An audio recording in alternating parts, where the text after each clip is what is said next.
received a few requests to film a life after graduation video because I mentioned my job and a few of you were interested to know how I got the job, the process of what I did and what I did on my last year of uni. So I know a lot of you will be finishing up your last year of college or university, or you're going to university, so you want to know the process of what happens after you graduate. First of all, I went to Kingston University and that was in southwest London, and I studied English language and communication with creative writing. I didn't want to choose a particularly specialist subject because at the time I wasn't too sure of what I wanted to do, but I know I enjoyed English language and I really enjoyed creative writing, although I still don't believe that you need creative writing to be a creative writer.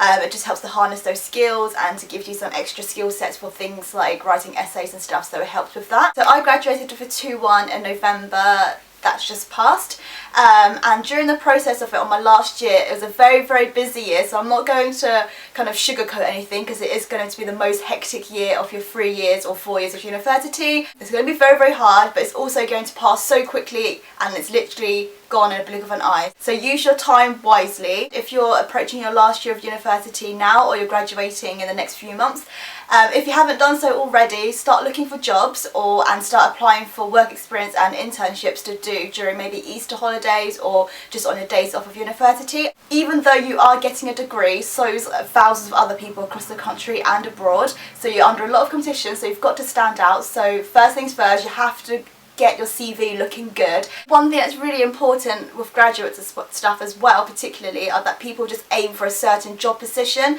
and some people I know are a bit reluctant to literally start all the way from the bottom, but whether it's from work experience or internship, everyone has got to start somewhere, and if you're willing to kind of put yourself out there and just really slog it out for the first few months or the first year or so, then things are really going to improve and you're just going to improve your job prospects in the future as well. I probably had about 8 to 10 different references in terms of all the different work experience things that I did. I actually spent every single year at university doing work experience of some form, whether it's to go inside actual establishment and helping out, or actually doing things at home and working from home. And obviously I was doing a lot of more fashion writing, so I applied to blog for More magazine before it shut down, and I also emailed several fashion websites to be a fashion writer for them as well. In the last year I actually did an internship at the Muse TV, and you can actually see a playlist of all the little fashion presenting videos that I did for them. A lot of people will start looking for jobs and things at about April, May,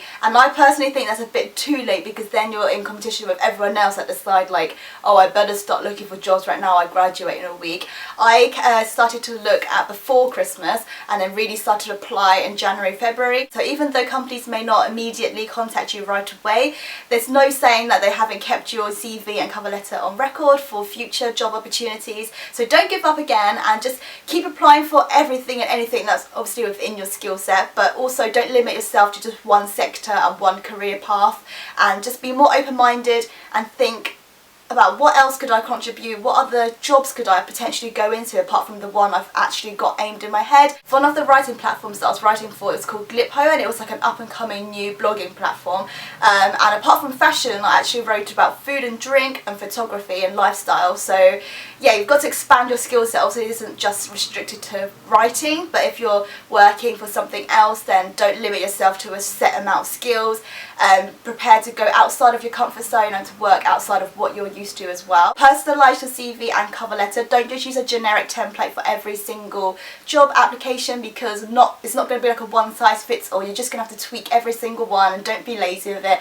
And cover letters, please remember, try and do your research and see who's going to be reading it. Try and show straight up that you've researched about the company, you know what their work goals are and what they've achieved in the past, and how you as an individual can then contribute and be a part of the team, and what you can bring to the table that they don't probably already have. On the CV I've seen quite a lot of people, when they write interests, to actually write their real life interests, like I like taking walks with my dog, I like watching TV, I like reading. They're boring, sorry, but I know everyone likes that stuff, but that's not going to make you stand out. You like reading? Well done, let me give you a job. You've got to do something really different, but try and find your interest to shape up to the job that you want to do. So for my interests, I like saying like I like editing videos, I like producing original content for YouTube, which actually helps out with my job at the moment. I'm working in London, I'm working for digital media and digital media advertising. When I read the job description, I then really kind of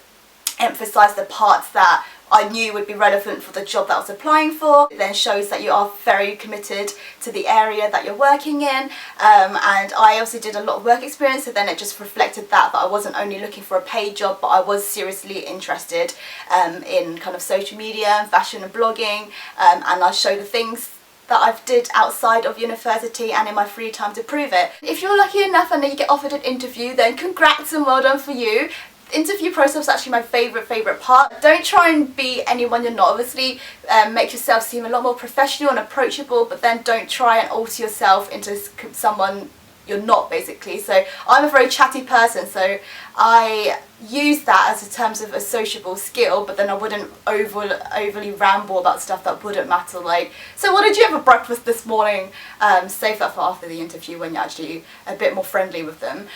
So yeah, get to the point, try and not be nervous, even though it's going to be hard not to be, but take a lot of deep breaths and just think that at the end of the day, the person is interested in you and interested in what you're saying. So with my job, I was actually very lucky. I had an interview I think about a month before I finished university. Luckily enough, I was offered a job 1 week after I'd finished my course at university, and I was completely overthrown and overwhelmed, and I'm still thanking Lucky Stars. I was applying for things in January and February, and I was getting so upset and angry with myself for not getting any emails back by like March and February, and some people were emailing back or they didn't email me back at all with an answer. But there's one thing that I learned about the applying for jobs process. It's that you cannot predict what's going to happen, so do not get yourself really stressed out with having set goals and set dates on when to get a job and everything all planned out in your head, because something's going to suddenly crop up when you least expect it, and then it then happens very quickly on from that. I had actually loads of different summer plans of doing more internships and more work experience, but because it happened all so quickly, everything was put on hold and I just went straight into work. Please don't be disheartened if you can't find a job right away. Just keep going at it, and I promise that something will crop up, and if you put in the hard work, then you are going to get rewarded. So do not put yourself down about it, because something is going to come up on the horizon, but you've just got to have a very positive mindset and be prepared to do a lot of work, and yeah, things will happen.